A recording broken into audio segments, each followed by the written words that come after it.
Hey folks, Matt from artoftheimage.com. Got a great question in here from Connor Bromley. Not sure how to say that last name, Connor, but thanks for your question here.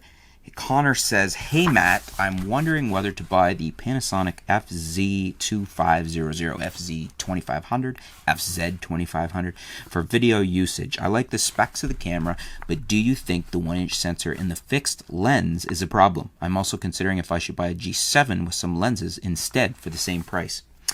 This is something that I imagine a lot of people are having a hard time with, because the G7 and some lenses can be had for probably even less, depending on the lenses you're buying, than the 2500. The 2500 is an amazing camera. It's an amazing all-in-one wonder camera, ultra zoom. It has video features like nothing else. Maybe the RX10 Mark III is pretty close, or on par. But short of that, there's not a lot in an all-in-one camera that can shoot video like this. There's not a lot camera-wise on the market without getting into really high-end video cameras that can shoot video like this with the options this thing has. So, if you really want some of the high-end features for video that this offers, I think it's a great option. Is the 1-inch sensor a problem? No, I don't think so. Unless you're gonna be shooting predominantly or a lot in very dim lighting, then maybe you might want to consider, the G7 or a G85 with faster lenses. But for the most part, as long as you can control your, like in a situation like this, I wouldn't think twice about shooting that camera. You're probably good to 1600, probably not bad at 32 from what I'm seeing at all the new 1-inch sensors. But, if you are in regular low light situations, then you might want something where you've got a little bit bigger sensor and a little bit better, or not better, but a little more options for faster lenses. Those would be the reasons not to buy. The reasons to buy are numerous.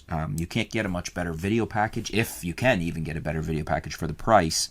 The options there for video are just astounding. Panasonic has packed that camera. This is the difference between a company like Canon and a company like Panasonic. Panasonic has come out and under $2,000 given us this FZ2500, and they've put practically every feature they could think of from their pro cameras into it. They're not worried about cannibalizing sales.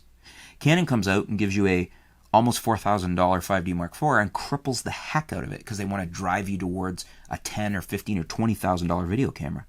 Very different mentality here. So, it's a great camera. And I definitely would. I don't think the fixed lens is a problem. If anything, it can be a benefit in many ways. You don't have to switch lenses. You've got the reach.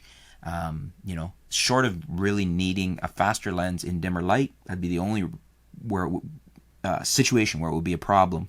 The 1-inch sensor, I don't consider it being a problem unless, as I said, you're shooting in a lot of dim light.